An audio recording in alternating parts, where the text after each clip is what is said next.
La Bible quotidien. Une série de réflexions quotidiennes centrées sur la parole de Dieu.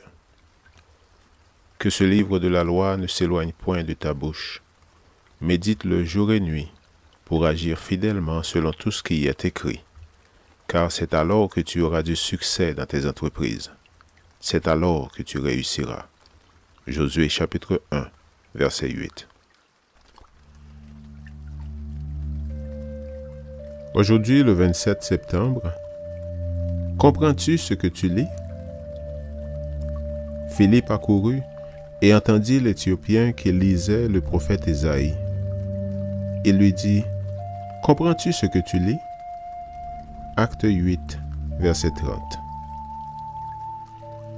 De nos jours, grâce au progrès de la science, bien des choses attirent notre attention et un nombre infini d'inventions nous facilite la vie.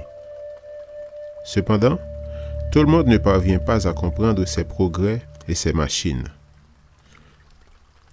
Pour les personnes d'un certain âge, pas nécessairement les plus vieux, cela se révèle particulièrement compliqué. À l'ère de l'iPod, du BlackBerry, du PDA et des téléphones intelligents capables de communiquer même avec les satellites, beaucoup se sentent frustrés de ne pas tout comprendre. Les enfants d'aujourd'hui en savent parfois plus que leurs parents en matière de technologie, et celle-ci est devenue l'élément le plus séparatiste qui soit. Heureusement, les inventeurs ont imaginé une manière d'aider les moins doués à utiliser ces nouveautés.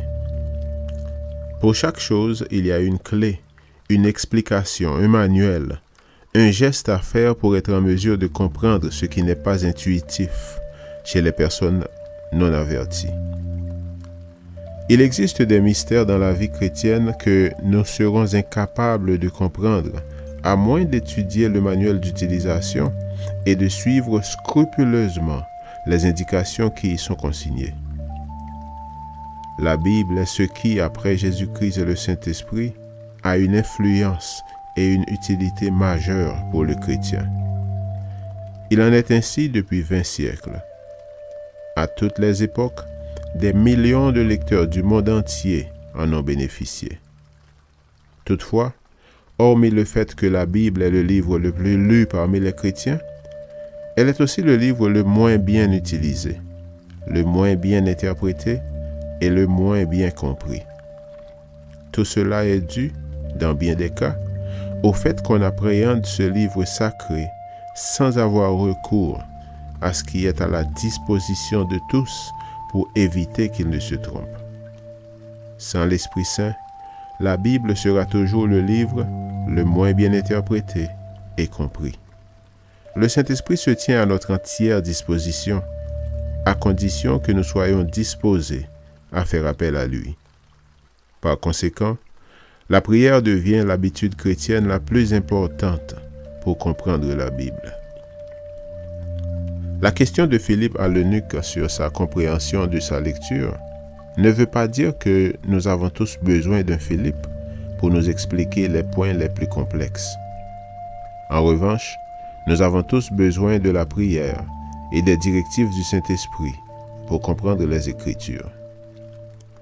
Demandons-nous aujourd'hui si nous prions avant de lire la Bible et si nous comptons sur le Saint-Esprit pour éviter de commettre des erreurs d'interprétation. Amen.